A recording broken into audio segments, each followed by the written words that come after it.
하나님의 말씀은 신약성경 요한계시록 1장 19절 말씀을 제가 봉독해 드리겠습니다. 이것은 하나님의 말씀입니다. 그러므로 내가 본 것과 지금 있는 일과 장차 될 일을 기록하라. 아멘. 오전에 1장 19절 말씀을 가지고 요한계시록의 구조에 대해서 제가 잠깐 말씀을 나누었습니다. 요한계시록은 난해한 요소가 많기 때문에 공부하지 않고 읽으면 사실은 이해하기가 가장 힘든 것이 요한계시록이죠. 그래서 요한계시록은 체계적으로 공부를 하고 어떻게 무엇을 알고서 우리가 이제 공부를 해야지 되는지에 대해서 제가 지난주까지 18시간 동안에 요한계시록을 어떻게 읽어야 하는가, 그 요한계시록 독법에 대해서 이제 말씀을 드렸습니다. 그래서 이제 오전 예배부터 또 시작하는 설교는 제가 요한계시록 하늘에 보는 도표, 이제 저 옆에 있는 걸려 있는 저 도표에 대한 책을 이제 쓰는데 일부에가 요한계시록 독법이 들어가고 2부에는 이제 저 내용이 들어갑니다. 그래서 요한계시록을 제가 재작년에 쓴 책은 주회라고 해서 1장부터 22장의 전장에 대한 내용들을 사실은 다 주의를 해놓은 책이기 때문에 일반 성도들이 읽기에는, 사실 성경을 아는 사람들이 읽기에는 참 좋은 거예요. 아무리 두꺼워도 1000페이지가 넘어도 자세하게 설명을 했기 때문에 사실은 좋은 거거든요. 근데 이제 어쨌든 사람들이 이제 내용의 책의 분량도 있고 주해 그러니까 조금 이제 그런 부분에 대해서 조금 어려워하는데, 이번에 쓰는 책은 하늘에 보는 요한계시록 도표에 대한 책은 사건들을 중심으로 쓰기 때문에 좀 재미있을 거예요. 그래서 목회자나 성도나 할 것 없이 지금 그 책을 보면 요한계시록의 내용에 대한 것들을 이제 연대기적으로 쓰기 때문에 상당히 좀 도움이 되리라 생각합니다. 그래서 이제 오늘 오전 예배부터 설교한 내용이 앞으로 쭉 하는 내용이 이제 이번에 쓰는 책에 대한 원고가 되겠습니다. 오전에 제가 이제 말씀을 드린 대로 요한계시록 구조가 이제 1장 19절에는 예수님께서 사도 요한에게 이제 이 두루마리에 기록된 계시의 말씀을 주면서 예수님께서 이 계시의 말씀의 구조를 사실 말씀해 준 거예요. 그러니까 내가 본 것과 그 다음에 지금 있는 일과 그 다음에 장차 될 일을 너가 기록을 하라 라고 하는, 여기에서 이제 3중 구조로 볼 수 있고 2중 구조로 볼 수 있다 그랬어요. 근데 저는 이제 시간적으로는 2중 구조, 그러니까 내가 본 것과 지금 있는 일은 그 당시에 보았던 현재 일이고, 그 다음에 이제 장차 될 일은 이제 미래에 일어날 사건입니다. 그러니까 여기에서 이제 이제 구분하는 것은 저는 3중 구분으로 한다고 그랬어요. 그러니까 내가 본 것은 1장과 4장과 5장이고, 그 다음에 지금 있는 일은 계시록 2장과 3장 7교회에 있는 일. 그래서 1장에서 5장까지는 사도 요한 당시에 요한이 보았던 현재적인 상황이고, 그 다음에 이제 6장 이후부터 22장까지는 장차 될 일의 계시다라고 하는 이 구조를 분명하게 이해를 하고 우리가 요한계시록을 접근을 해야 됩니다. 오전에 제가 설교를 하려다가 시간상 안 한 것은 전에 했기 때문에 안 했어요. 요한계시록은 기록된 순서로 보는 구조가 있어요. 이걸 형식상 구조라고 그랬죠. 그러니까 1장부터 22장까지 쭉 기록된 순서로 이렇게 읽는 방식이 있고, 두 번째는 내용상 구조라고, 특히 요한계시록 6장부터 22장까지는 사건이 기록된 대로 일어나지를 않아요. 그 사건이 도치가 돼요. 그러니까 일곱 인만 하더라도 여기 도표에서 잠깐 제가 설명을 해드리면, 첫째 인이 흰말 두중인의 사역으로서 한일회가 시작될 때 첫째 인의 사건이 이루어지는 거거든요. 둘째 인은 붉은 말 후삼년반 시작될 때 유발라데 전쟁에 대한 계시입니다. 다음에 셋째 인은 다시 한일회가 시작되면서 둘째 인과 다음에 나타나는 게 아니라 한일해가 시작될 때 기근으로 나타나는 거예요. 다음에 넷째 인은 청원생말은 적그리스도의 출현으로 똑같이 첫째인, 셋째인, 넷째인까지는 동시에 다발적으로 사건이 일어나는 거예요. 다음에 다섯 번째 인은 한일해가 끝나기 전 황충의 화가 이루어지기 전에 이제 천상재단 아래서 환란전 순교자들이 탄원을 하죠. 그때 되고, 여섯째 인은 한일해 끝나자마자 지구 멸망에 계시 이렇게 되는 거예요. 다음에 일곱 번째 인은 다시 한일해가 시작이 되는 처음으로 돌아오는데, 요거는 이번 시간에 제가 이제 자세하게 좀 더 이제 말씀을 드리겠습니다. 그러니까 요한계시록은 사건으로 볼 때는 기록된 순서대로 사건이 절대 안 일어나요. 그런데 어떤 분들은 그런다 그러잖아요. 무천년으로 믿는 사람들은 제가 역사를 전천년으로 믿으니까 무슨 뭐 사건이 왔다 갔다 하냐. 근데 그분이 모르는 거예요. 무천년의 신학자들도 절대로 요한계시록 6장 이후에 기록된 대로 순서적으로 일어난다고 절대로 그렇게 안 봐요. 그러니까 좀 제대로 잘 알고 이제 공부를 하면 저렇게 동시다발적으로 병행적으로 이루어지는 구조가 저기 요한계시록을 보는 올바른 구조입니다. 그래서 이번 시간에는 이제 우리가 요한계시록은 6장부터 19장까지 내용이 사실 제일 중요해요. 6장부터 19장까지의 이 내용이 쭉 연구를 해보면 너무나 지금 중요한데, 오전에도 말씀드린 대로 사건으로는 약 44가지 사건이 나와요. 44가지의 사건이 나오는데 이 사건이 절대 순서대로 안 일어나요. 거기에 보면은 제가 본경과 삽경에 대해서 말씀을 드렸는데, 본경은 일곱인, 일곱나팔, 일곱대적, 그 다음에 계시록 20장의 천년왕국, 그 이후에 새 예루살렘 성까지를 본경이라고 그래요. 이건 제가 명명한 것이 아니라 이 요한계시록을 연구하는 학자들 거의 9천년, 5천년, 세대주의, 후천 알 것 없이 모든 신학자들이 그렇게 요한계시록에 대한 구분에 대해서 설명을 하는 거예요. 그래서 저도 모든 사람들이 보고 있는 그러한 관점에서 공통 분모를 가지고 저도 용어를 사용하는 겁니다.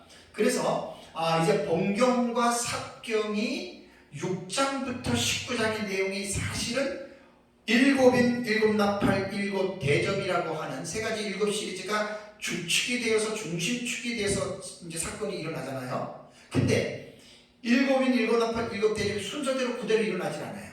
그 사이에 삽입되는 내용들이 있어요. 그래서 그걸 삽입계시라고 그러죠. 근데 저는 삽입계시라고 하는 용어를 안 쓰고 막간계시라고 하는 용어를 쓴다고 했습니다. 그래서 요한계시록은 기록된 그 순서대로도 봐야 되겠지만 내용상 구조로 요한계시록을 볼 수 있어야 됩니다. 그래서 오전에 말씀드린 대로 요한계시록은 이미 구약성경 다니엘서 9장에 70일의 한 일회라고 하는 남은 기간이 있어요. 그 기간이 요한계시록으로 오면은 한 일의 기간 동안에 일어날 사건을 요한계시록 6장에서 19장의 내용이 바로 거기에 들어간다라고 하는 참 기가 막힌 거죠.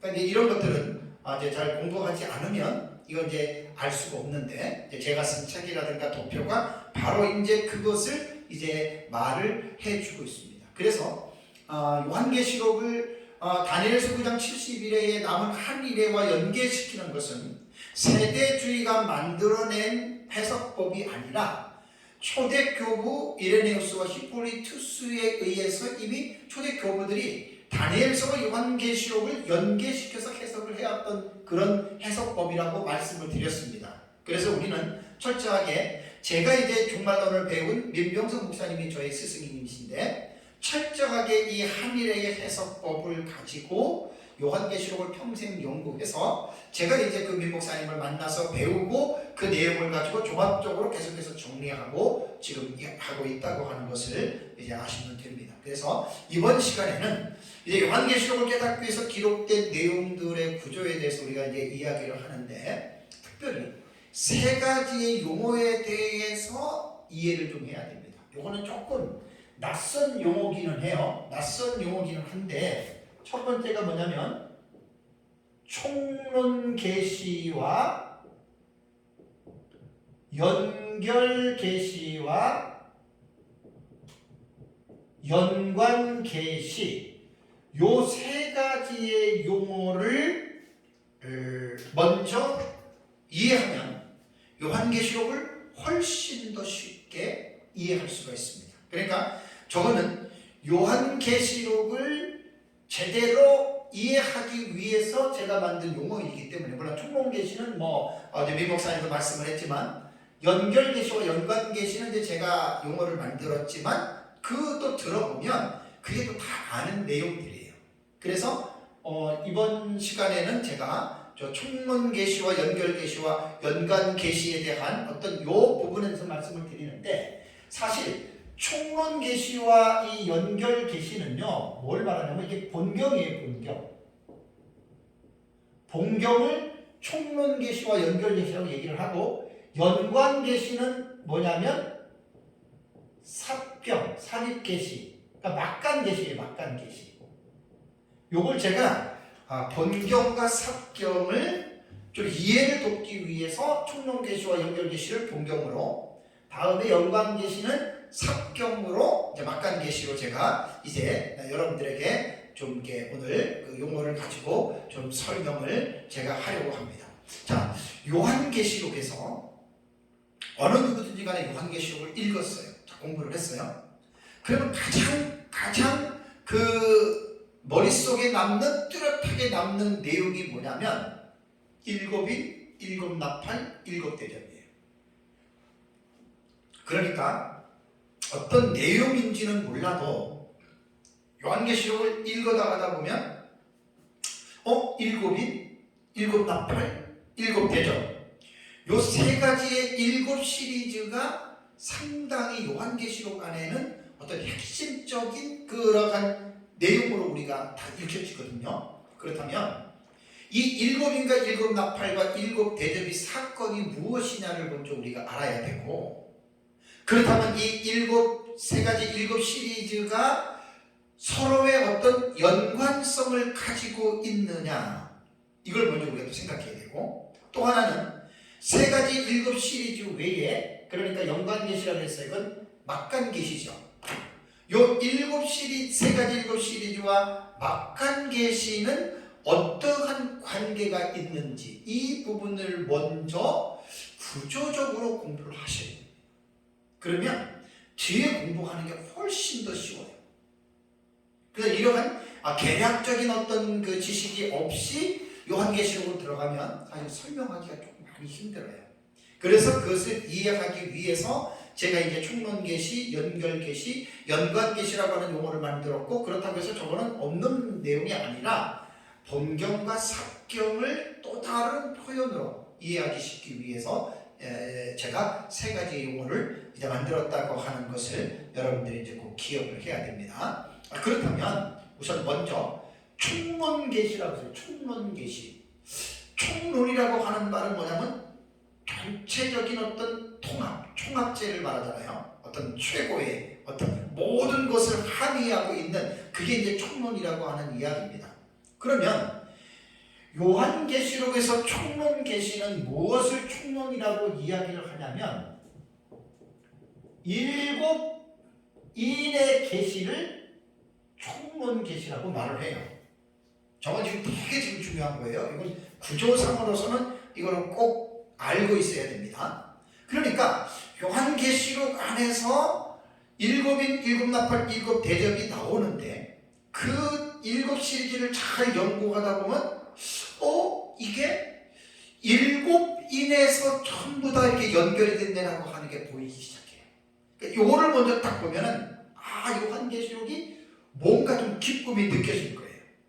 자, 일곱인 시리즈가 결국 일곱나팔, 대접까지의 그 내용을 총포괄한다라고 하는 거예요. 자, 그럼 보세요.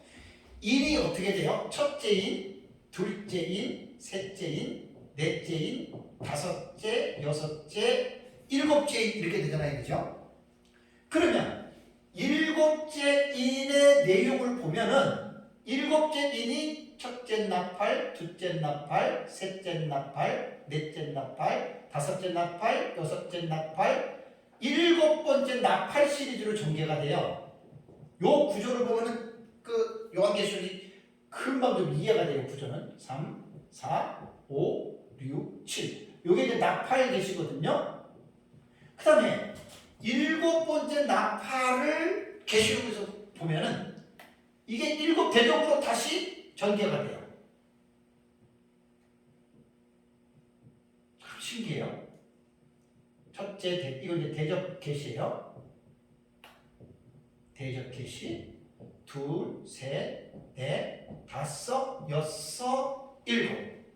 자, 왜 일곱 인을 충문 계시라고 하는지 거기에 대해서 제가 이제 말씀을 제가 이제 드리겠습니다. 자, 계시록 4장을 보세요. 계시록 4장. 계시록 4장을 보면은 뭐가 나옵니까?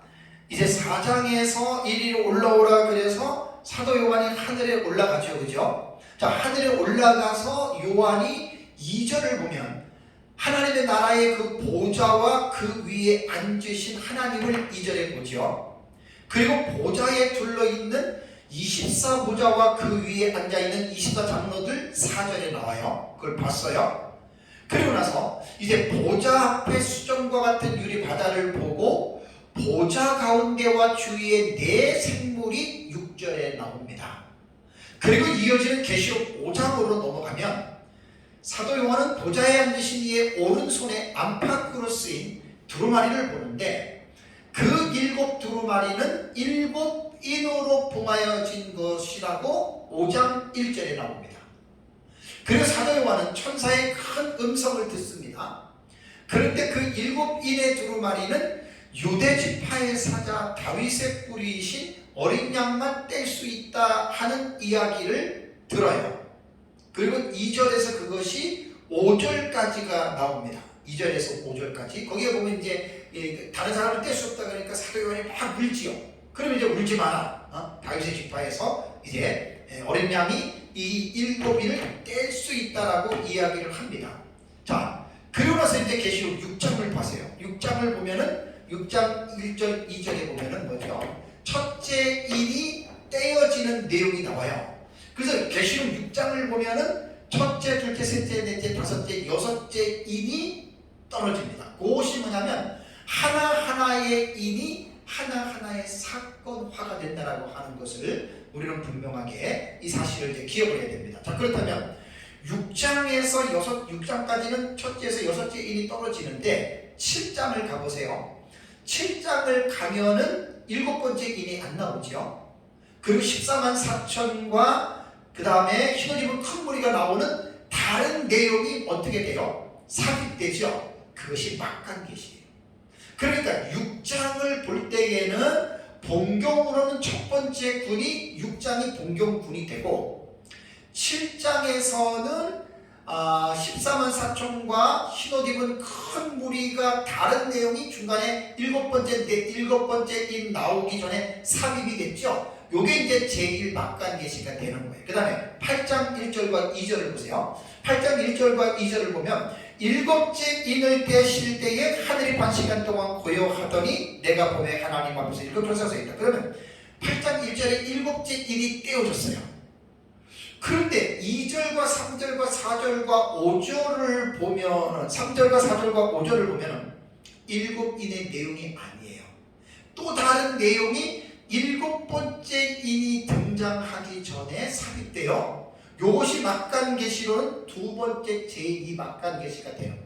그러니까 요한계시록을 공부할 때는 형식상 구조로서 일곱인 세 가지의 일곱 시리즈의 본경과 삽경이 어떻게 구성이 되어 있는지를 분명하게 이해를 해야 요한계시록은 공부하기가 쉽습니다. 그러고 나서 이제 8장 그 1절 2절이 일곱 번째 인이라고 했는데, 자 8장 1절과 2절을 보면 그러잖아요. 자, 일곱 인을 뗐어요. 하늘이 반 시간 고요했어요. 8장 1절에. 그런데 뭐가 있냐면 사건이 나타나는 게 아니라 하나님 앞에 일곱 천사가 서 있어 일곱 나팔을 받았다. 이게 일곱 번째 인의 내용이에요. 그러면 일곱 번째 인은 아까 여기 그 제가 다이아그램을 그렸어요. 일곱 번째 인에는 내용은 없어요.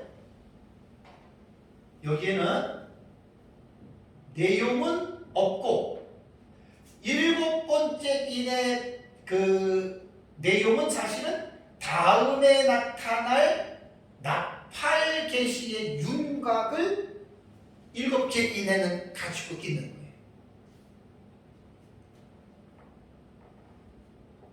그래서 이런 그 원리가 일곱째 나팔도 똑같아요. 일곱째 나팔도 보면 내용은 없고 다음에 나타날 일곱 대접의 계시로 쫙 요 서막을 이렇게 보여주는 거예요. 우리는 이제 이런 것들을 볼 때 보세요.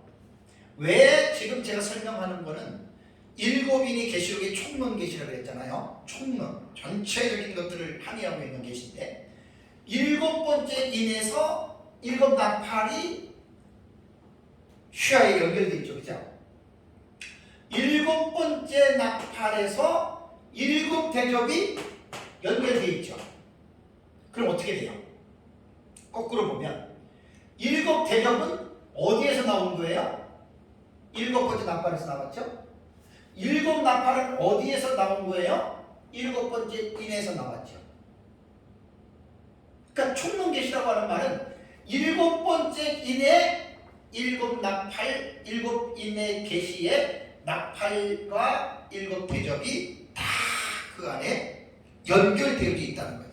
갇혀 있다는 거예요. 그래서 우리가 뭘 이렇게 딱 들을 때 줄줄이 따라가지고 뭐 하나 딱 잡으면 쭉 따라 올라오는 거 있죠. 그죠?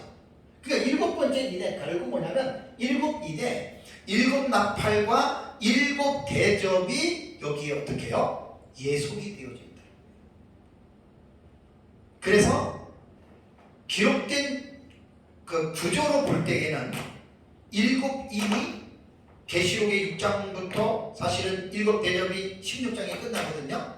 사실은 6장에서 16장 혹은 6장에서 19장까지의 이 중추적인 계시가 세 가지 일곱 시리즈인데 그 세 가지 일곱 시리즈가 일곱 인이라고 하는 그 일곱 인이 결국은 총론 계시가 된 거예요. 총론 계시. 그래서 보세요. 자, 일곱 인에 대한 이 총론 계시는 장차 될 일들의 계시가 됐어요. 일곱 인이. 다시 한번 보시면 다니엘서 9장 24절과 27절에 한일의 70일의 계시 중에 한일회가 남았어요. 한일회 7년으로 도표의 그 틀을 잡아놨어요. 자, 한일회 쭉 여기 7년 기간이에요. 그리고 초대교부 히포리투스가 말한 대로 한일회를 두 부분으로 나눠요. 이거 사람이 나눈 게 아니에요. 70일의 계시에서 한 일회가 나오고 일회의 절반에라고 하는 용어가 이미 70일에 나와요. 그러니까 전 3년반, 후 3년반을 나누는 것은 사람이 나눈 것이 아니라 다니엘서 9장의 70일의 계시에서 다니엘이 본 환상 속에 한 일회의 절반을 구분한 거예요. 그러니까 히폴리투스가 한 일회를 두 부분으로 구분했다라고 하는 말은 히폴리투스가 만들어낸 게 아니고 다니엘서에 있는 그 내용을 히폴리투스가 부각시켰다는 거예요. 그러니까 그거는 어느 시대든지 간에 성경을 제대로 보는 사람들은 뭐 그런 사람의 도움이 없어도 다니엘서 9장의 71회를 보면 한 일회 해놓고 9장 27절에 일회의 절반이라고 하는 하치라고 하는 단어가 나오죠. 그러니까 일회의 절반은 사람이 나눈 게 아니에요. 한 일회의 해석법은 사람이 만들어 놓은 것이 아니라 이미 다니엘이 본 예언 속에 그 의미들이 다 담겨져 있어요. 다만 그것을 이레네우스와 히포리투스라고 하는 초대 교부들이 그들이 남긴 저서 속에 이제 많지는 않아도 그 내용이 담겨져 있다는 이야기입니다. 그러니까 이 부분들을 이제 오해를 하면 안 돼요. 그래서 이제 일곱 인을 보면은 첫째 인, 둘째 인, 셋째 인, 넷째 인, 다섯째 인, 여섯째 인 한 일의 기간 안에 일어나잖아요. 그죠? 자, 그 다음에 보세요. 일곱째 인을 보시면 돼요. 일곱째 인. 요 일곱째 인이 여기에서 제가 다이아그램을 그릴 때 일곱째 인의 그 8장 2절을 보셔야 돼요. 내가 보면 하나님 앞에 일곱 천사가 서 있어 일곱 나팔을 받았더라. 요게 일곱 번째 인이라고 그랬죠. 그죠? 그러면 일곱 번째 인은 이 도표로 볼 때에 일곱 번째 인에 제가 쇠사슬을 연결시켜 놨죠. 그죠? 왜? 일곱째 인은 결국 뭐예요? 일곱 나팔로 연결됐다는 거예요. 그래서 제가 이것은 어떤 연결 계시에 가지고 특별한 의미는 없어요. 요 도표를 설명하기 위해서 제가 연결 계시라고 하는 용어를 잠깐 여기에서 쓰는 거예요.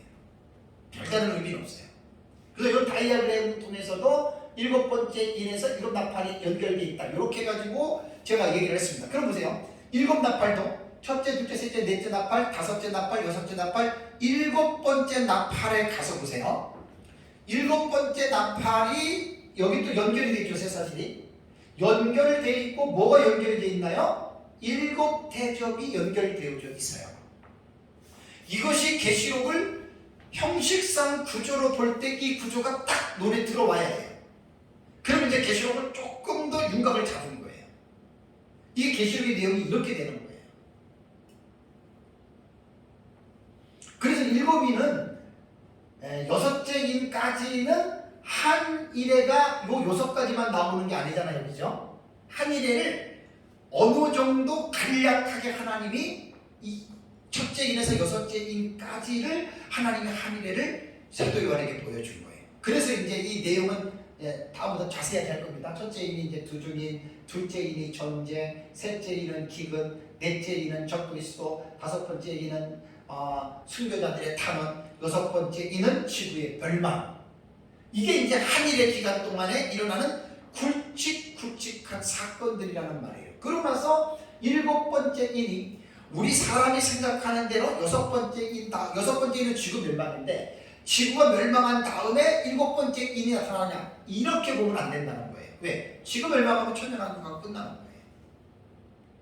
그래서 이제 내용을 깊이 연구를 하면 일곱째 인은 일곱 나팔의 계시로 전환을 하는 거예요. 그래서 이제 일곱 그 인이 결국은 총론 계시가 된 거예요. 총론 계시. 왜냐하면 그 뒤에 일어나는 나팔과 대접의 계시의 모든 이 계시들이 일곱 인에 예속이 되어져 있기 때문에 일곱 인이 이제 이렇게 총론 계시다라고 하는 이제 이 부분에 대해서 여러분들에게 말씀을 드립니다. 그러면서 제가 이제 연결 계시라고 하는 용어는 조금 전에 분들은 이거예요. 일곱째 인이 일곱 나팔로 연결이 되죠. 일곱 번째 나팔이 일곱 대접으로 연결이 되죠. 이것만 알면 돼요. 특별하게 다른 의미는 없어요. 그래서 일곱인, 일곱 나팔, 일곱 대접을 본경이라고 합니다. 그래서 도표에 보면 색깔을 인은 다 황토색으로 넣고 나팔은 초록색으로 넣고 그 다음에 대접은 빨강색으로 넣었어요. 물론 이제 여자들의 남은 자손하고 유대인의 남은 자손들은 색깔은 대접하고는 상관이 없는데 구분하기 위해서 넣는데 요게 보면 이렇게 제가 색깔을 딱딱딱 구분해서 한눈에 볼 수 있도록 인, 나팔, 대접 이렇게 넣습니다. 그러니까 이제 일곱 나팔도 자 보세요. 일곱 나팔은 보세요. 이제 일곱 나팔에는 도표를 봐야지만 이해가 되는데 일곱 나팔은 자 첫째 나팔, 둘째 나팔, 셋째 나팔, 넷째 나팔은 자세한 것은 다음번에 이제 내용이 들어갈 때 제가 여러분 설명을 하는데 결론부터 말씀드리면 첫째 나팔은 적그리스도가 등장하는 거예요. 우리가 첫째, 둘째, 셋째, 넷째 나팔은 전에도 말씀을 드린 대로 문자적인 해석을 안 하고 여기는 상징을 해석을 합니다. 여기 문자 해석 안 해요. 그냥 문자적으로 해석할 만한 게 아니고 상징 해석이기 때문에 그래서 첫째 나팔은 적그리스도가 등장하고 둘째 나팔은 적그리스도의 모체가 되는 일곱 번째 제국이 이제 등장하는 것을 둘째 나팔이고 셋째 나팔은 음녀의 등장으로 봅니다. 자, 음녀가 이제 이 세상에 나타나서 이제 교회를 핍박하죠. 넷째 나팔은 영적으로 흑암, 교회와 세상이 점점 더 어두워지는 그런 형국을 만납니다. 그래서 이 도표를 볼 때에 일곱 나팔도 첫째, 둘째, 셋째, 넷째 나팔은 어떻게 해요?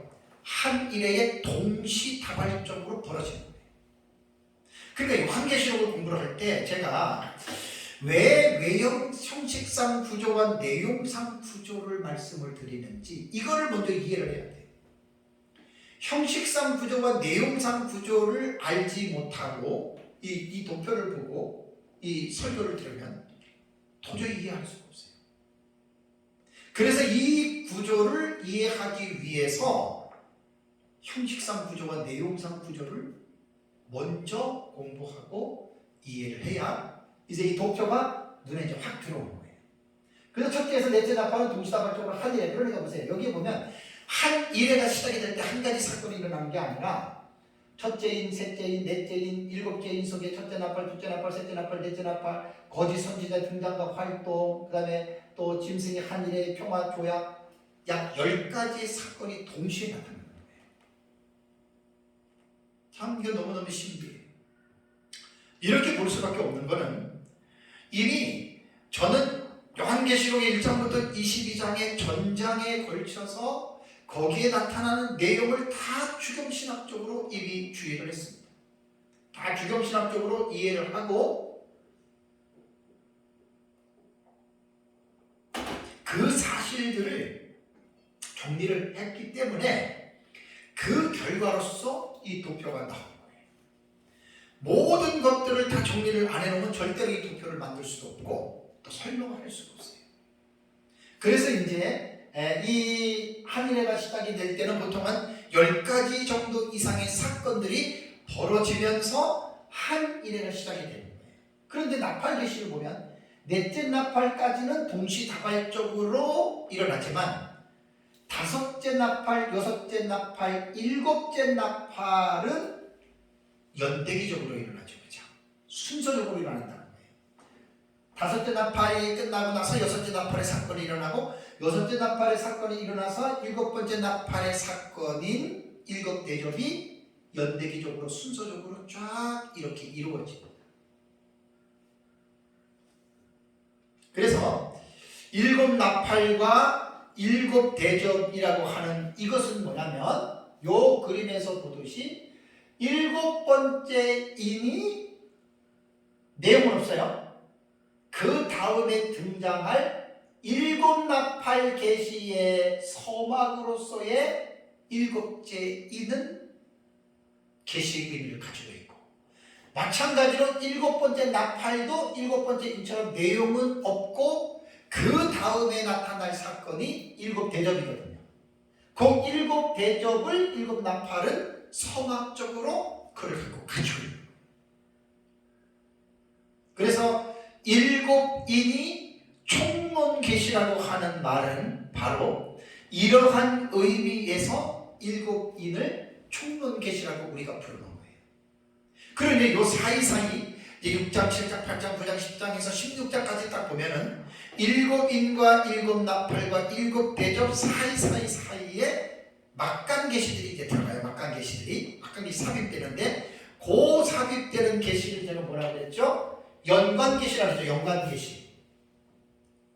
막간 계시와 연관 계시 같은 거예요. 그러니까 용어를 제가 이 도표를 만들면서 고심을 많이 한 게 일곱인 황토색, 일곱 나팔 초록색, 일곱 대접 빨간색. 그럼 하늘에 요것만 있는 게 아니잖아요. 그렇죠? 다른 내용들이 이 안에 한 20개 정도 이상의 사건이 또 이 안에 있어요. 이 사건들이. 뭐 미가엘과 용의 전쟁, 뭐 예비처, 여자의 남은 자손들, 유대인의 남은 자손들부터 시작해서 한 20가지 이상의 사건들이 한 일의 기간 동안에 일어나요. 그렇다면 번경과 삽경에서 제가 말씀을 드릴 때 삽경을 막간계시라고 그랬는데 한 20여 가지 정도에 나오는 세 가지 일곱 시리즈 사이사이에 들어간 이 막간계시에는 중요한 것은 뭐냐면 번경과 삽경은 연관이 있을까요? 없을까요? 이게 이제 중요한 거예요. 뭐 번경은 번경대로의 어떤 특징이 있고 그 다음에 막간계시는 막간계시대로 특징이 있어가지고 둘 사이는 아무런 관계가 없다라든가. 근데 그게 아니라 연관계시는 말 그대로 일곱 시리즈인 세 가지 일곱 시리즈 그것과 연관이 다 있어요. 그래서 요한계시록을 이게 이제 사건들을 쭉 연결해서 해석하다가 보면 이게요 하나하나의 사건이 독립적인 사건이지만 이 사건들은 다 연결되어져 있고 연관성이 있다는 거예요. 그러니까 이제 성경을 보면서 요한계시록 안에서 6장부터 22장까지가 이제 51가지 사건이고 6장부터 19장까지가 44가지의 사건인데 이 사건들이 연결되어져 있고 연관되어져 있다라고 하는 이 사실을 우리는 요한계시록을 읽으면서 이것들을 찾아내야 돼요. 자, 그러면 여기 한번 보시면 한 일회가 쭉 있잖아요. 이렇게 7년 한 일회 기간 동안에 44가지 사건이 나타난다 그랬어요. 물론 6째 인하고 7번째 대접은 한 일회가 끝나자마자 일어나는 사건이니까 그냥 한 일회에 포함을 시켜서 보면 돼요. 여기에 예비처, 미가엘과 용의 전쟁, 그 다음에 두 증인들이 승천하죠. 첫 환란 중 순교자들이 첫째 부활자들이 부활하죠. 그죠? 그 다음에 여기에서 또 이제 그 여자의 남은 자손들, 유대인의 남은 자손들, 그 다음에 짐승의 후삼년반에 적그리스도가 철권 통치하는 거, 그 다음에 14만 4천이 시온산으로 올라가는 거. 자, 이러이러한 사건들 연관 계시가 이 안에 들어가야 한 일회에 일어나는 사건이 어떻게 해요? 총 완성이 돼요. 그러니까 이것을 아주 쉽게 제가 설명을 드리면 퍼즐을 맞추는데 44가지의 피스가 있어요. 조각들이 있어요. 그 44가지의 조각들이 다 이렇게 자기들이 들어가야 할 자리를 착착착 들어가야 돼요. 이 피스가 전체적으로 조합이 됐을 때 딱 보면 하나의 그림이 나오죠. 그러니까 한 일회의 7년 동안에 일어날 사실들을 하나님은 요한계시록 6장부터 19장에 기록을 해 놓으셨다 그 말이에요. 그러니까 우리가 이것을 공부를 하지 않으면 봐도 모르잖아요. 뭐 7번째 나팔, 뭐 6번째 인, 2번째 대조, 뭐 예비처, 뭐 적그리스도, 거짓 선지자, 짐승의 표, 우리는 이것도 모르잖아요. 그런데 이것을 하나하나 깊이 연구해서 종합적으로 촥 만들어 놓으니까 이렇게 완성된 한 일회의 해석이 나온다는 거예요. 사실 제가 민 목사님을 만나서 이것을 깨닫고 나서 얼마나 기뻤는지 몰라요. 왜냐하면 요한계시록은 천의 얼굴이기 때문에 해석하는 사람들마다 다 똑같지 않아요. 이거를 제가 이해하고 나서 너무나 기뻤고 그 기쁨은 지금도 제 안에 충만하게 있습니다. 그래서 요한계시록을 지난번에 제가 지난주까지 18시간을 얘기를 설명을 하고 이번 주에는 제가 구조에 대해서 설명을 하는데 이러한 기본적인 지식들을 다 기반으로 해서 이러한 도표가 나오는 거예요. 그냥 저렇게 나오지를 않아요. 그래서 이렇게 이것을 깨닫기 위해서는 당연히 공부를 많이 해야죠. 그래서 이제 오늘 지금 말씀드리는 총론 계시와 연결 계시와 연관 계시 이 세 가지의 내용에 대해서는 꼭 이해를 하셔야. 왜냐하면 제 도표에 7인 총론 계시 여기에 왼쪽에 붙어 있죠, 그죠? 총론 계시. 다음에 이제 연결 계시 해가지고 쇠사슬로 연결해 놨죠. 다음에 그 밑에 보면은 연관 계시죠, 연관 계시. 자, 한일의 7년 기간 동안에 일어나는 모든 사건들은 계시록 6장에서 19장 7인의 계시에 모두 연결이 되어 있거나 연결 계시, 그 다음에 연관이 되어져 있다, 연관 계시 이렇게 나오는 거예요. 연결 계시는 7 나팔과 7 대접이고 연관 계시는 7인 나팔 대접 이외의 사건들. 그래서 한일의 동안에 44가지의 사건이 해석을 하니까 7년 동안에 이렇게 딱 조화를 이루어서 44가지의 사건이 이렇게 종합 정리가 됐다고 하는 말입니다. 참 이런 요한계시록이 이런 내용인데 저것을 체계적으로 공부를 하지 않으면 요한계시록의 계시록이 저런지 꿈에도 생각들을 못해요. 하긴 저도 그랬어요. 저도 민목사님 만나서 저거를 정리하기까지는 저도 꿈에도 생각을 못했어요. 요한계시록이 저렇게 진행되는지 꿈에도 생각을 못했어요. 근데 하나님의 은혜로 저 사실을 깨닫고 나서 뭐 말로 형용이 안 되죠.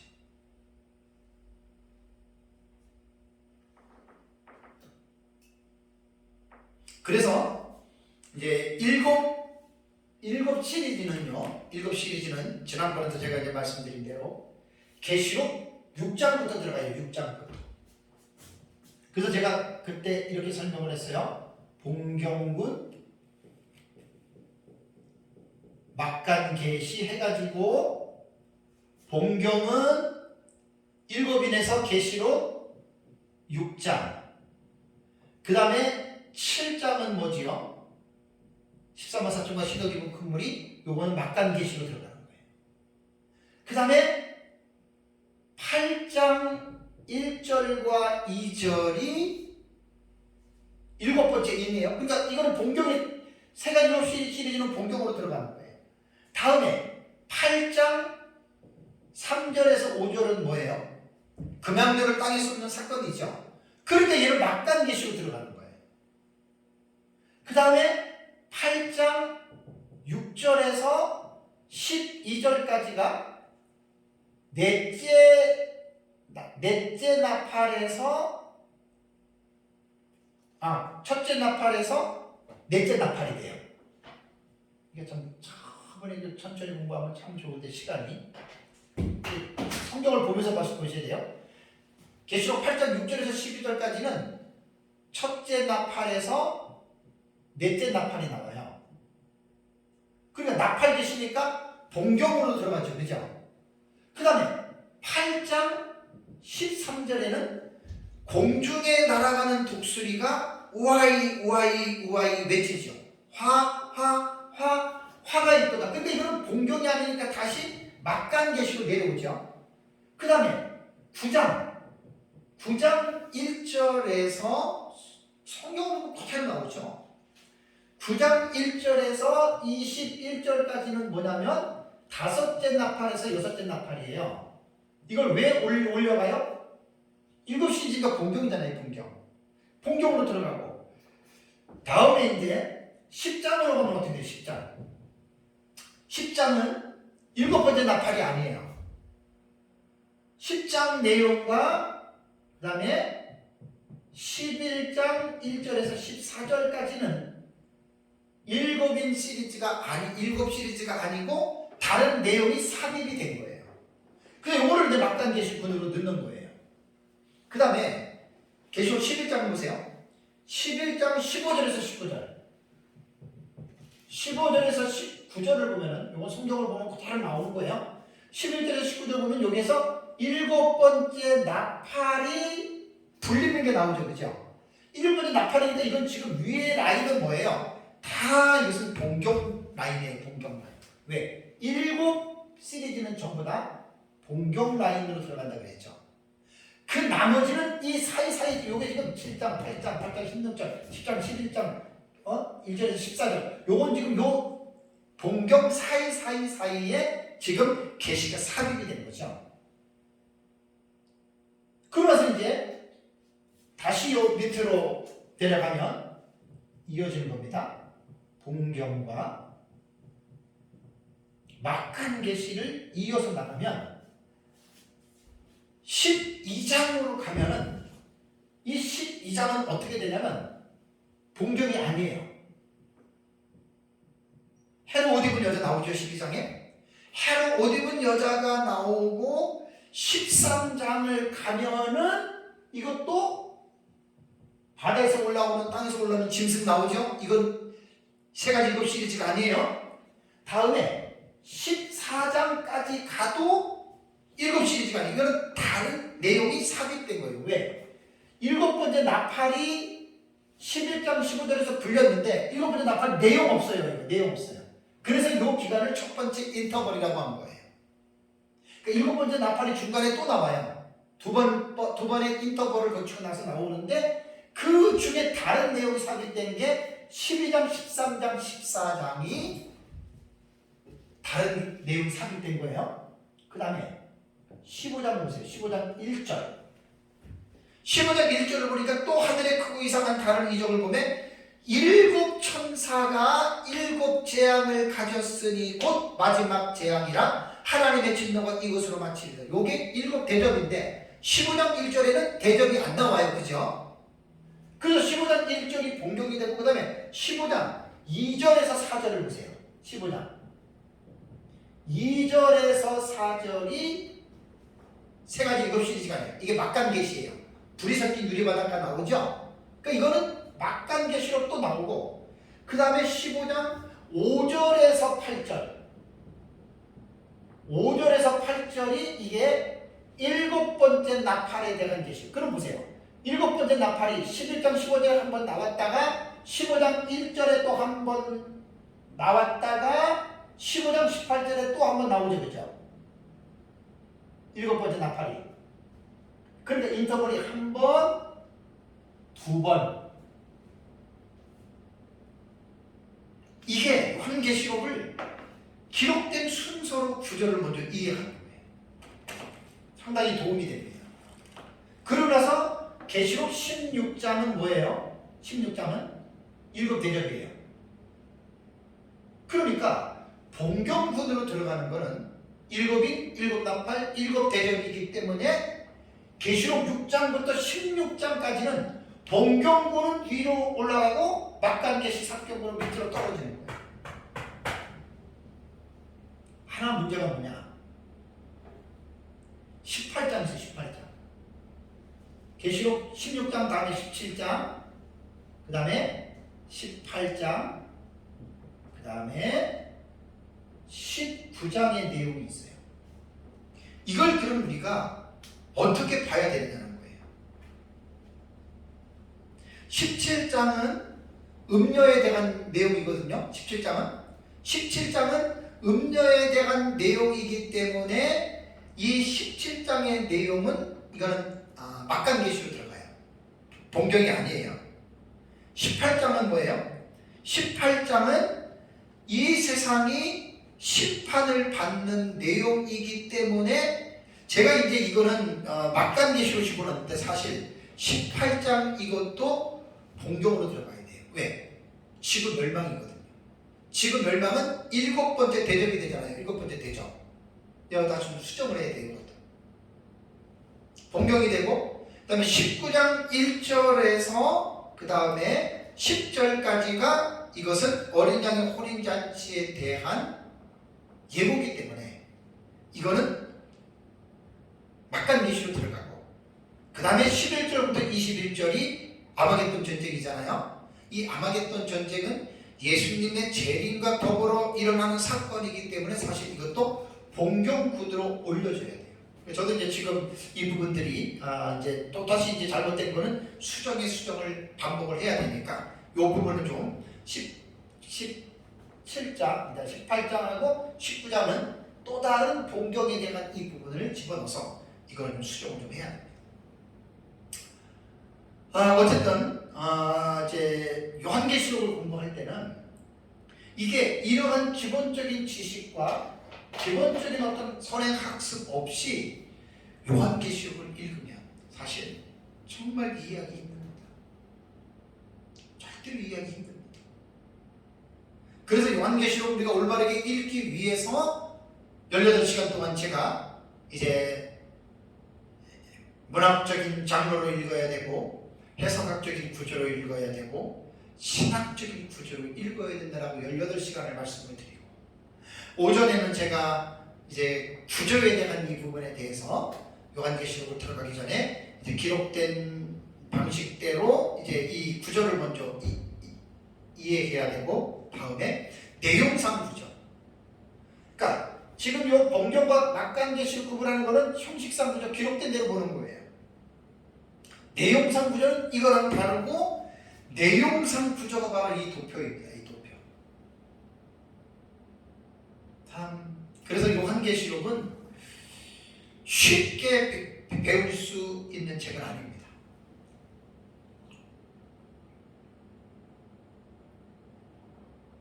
쉽게 배울 수 있는 책이 아니라 왜냐하면 어려운 만큼 어렵다고 어렵게 배우라는 말이 아니고 어려운 만큼 이해하는 데에 지식도 필요하고 시간이 걸린다. 그래서 요한계시록을 무작정 마구잡이로 이렇게 공부하는 것이 아니라 이렇게 기본적으로 어떤 선행적으로 학습해야 될 내용들을 잘 공부하면서 이제 하면 정말 요한계시록 들으면서 깨닫는 기쁨은 이루 말할 수가 없고, 중요한 거는 요한계시록은 깨닫는 데서 그치는 게 아니라 이 예언의 말씀을 지키는 자가 복이 있어요. 그렇기 때문에 이 계시의 말씀을 잘 이해하고, 저도 그렇고 여러분들도 그렇고 우리가 말씀대로 잘 깨닫고 또 순종하는 또 이러한 복된 삶을 살아가시기를 주님의 이름으로 축복합니다.